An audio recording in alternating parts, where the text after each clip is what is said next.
In today's video, I'm going to make a backyard set of Jenga pieces using red oak.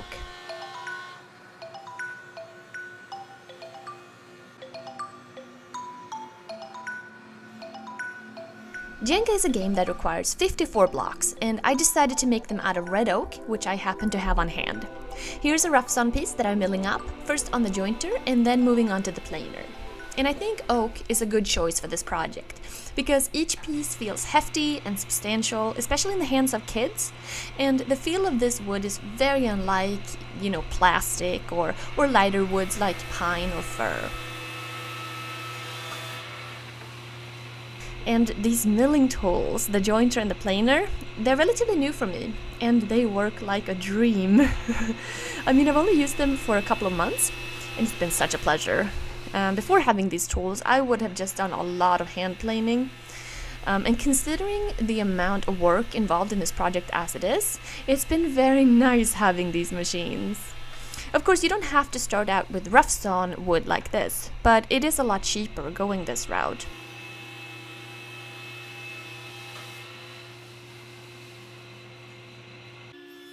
Now, I was thinking that making Jenga blocks makes sense, because it serves a dual purpose.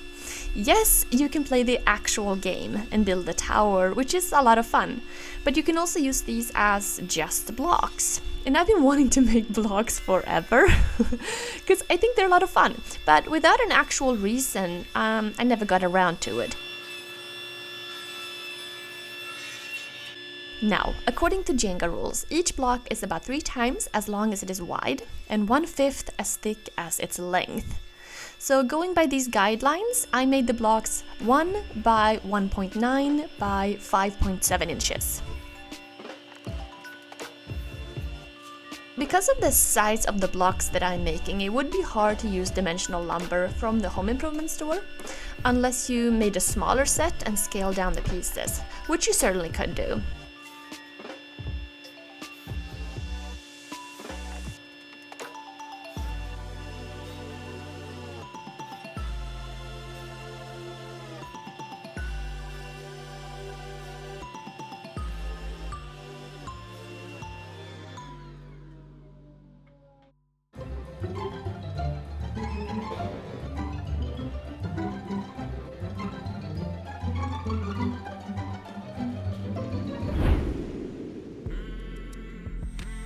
Once I had the pieces cut up, I routed all the edges. And one thing about oak is that it can be pretty splintery, and I didn't want to just sand the pieces because sometimes that doesn't remove all the splinters effectively, whereas the router does. And I did some tests because I wanted the pieces routed, however I didn't want them to be so round so that it was difficult to stand them up, if you were using these pieces as blocks. So I pulled back a bit on the router just to get them, very lightly rounded.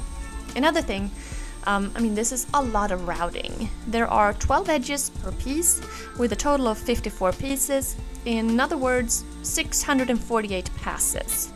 So pretty monotonous work. So you want to make sure you have a good rigid position set up. This is not the time to be spontaneous when you have that many to do.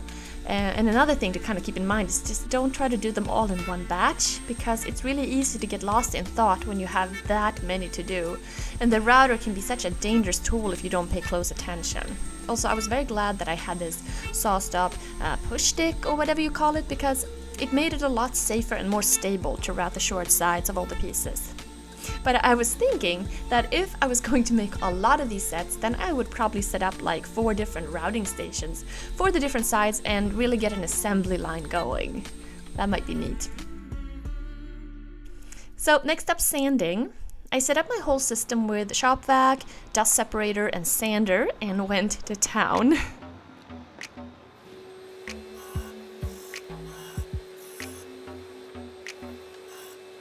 Now, once I got them sanded on the machine, I softened the edges and gave every piece a finer grit rundown. But I don't think you need to go too crazy with the sanding, especially because of this next step that I'm doing. So for a finish, I went with wax shellac. And normally I use de-wax shellac for a lot of projects. But now, since I'm going to add wax on top of this, I went with the waxed version, which is really nice. And I also like how shellac is very safe. So if any kids put these blocks in their mouths, it's fine. Plus, shellac dries quickly. So, so what I did was I started brushing each one with shellac. But then eventually I ended up just dunking them because it was a lot faster. And once the pieces are shellacked, they're almost a little coarse to the finish.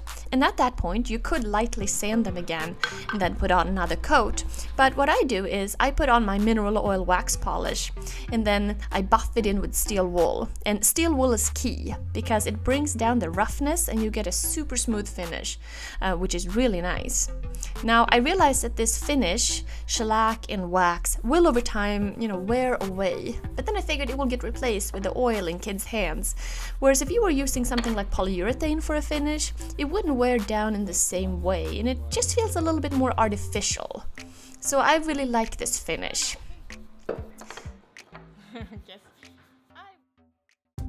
So now I have these 54 pieces of perfectly crafted red oak.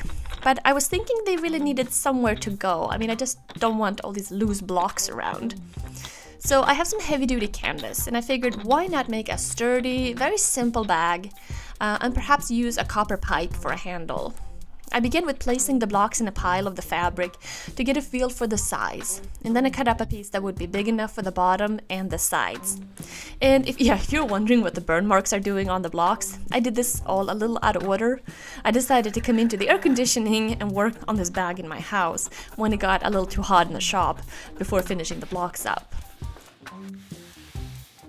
And here for the handles of the bag I'm using copper pipes, which I figured would just kind of add a nice contrast, and it just looks good. So this is the curve for the handles to come through.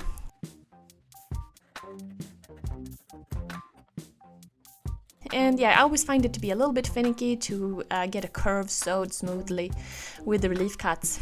But it's also important to remember, especially if you're new to sewing, that, this is a very functional bag, and that's the whole purpose. It's not like meant to make a fancy, perfect bag. It's a utilitarian piece here. And I also decided to add some round sides to cover the pipes. And while this is not necessarily difficult work, it can be a little bit finicky, but I think it really adds a nice kind of finished design to the bag. You know what? Before making this Jenga set, I was looking around online. Just kind of curious, and similar Jenga sets of this size, of course without a bag or anything like that, cost anywhere between $100 and $140, and those were listed as hardwood. But they don't specify what wood, so I'm not sure what that means exactly. Of course, I have no actual experience with these blocks, but I can see why it's a good idea making these yourself. Of course, you may also want more blocks. 54 is a good number. Can you really have too many? Now when I had my final measurements, I went out to the shop and cut the pipe to length. Of course, if you had a pipe cutter, that would be cool. I just used my hacksaw, which worked out fine too. So there's 2 pieces of copper pipe, one for each handle. Then I sanded it with some fine sandpaper to get any markings off.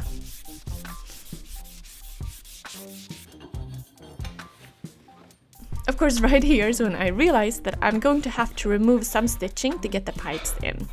Which, it's not a big deal, just a small section to stitch together by hand. And this is actually pretty nice because that way the pipes are in place and they won't slide out or anything.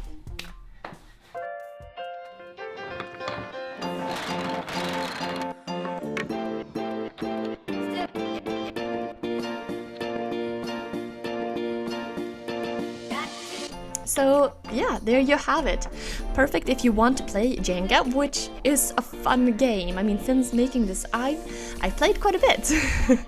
But it also is perfect for kids stacking blocks and building things.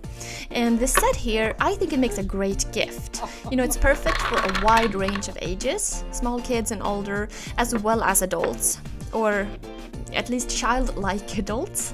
Now, I also really like the oak. Although I would probably use any hardwood that I had access to. Something with a little bit of weight is nice. So no marshmallow wood.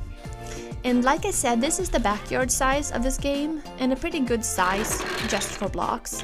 But I can totally see making a smaller set, which would be fun too. And then you might have a little bit more flexibility with the wood you use as well. So I hope you enjoyed the video. Let me know if you have any questions in the comments below. I think this was a really fun project, and it's something really quite nice to have around. But yeah, thanks for watching, and I'll see you soon. Bye!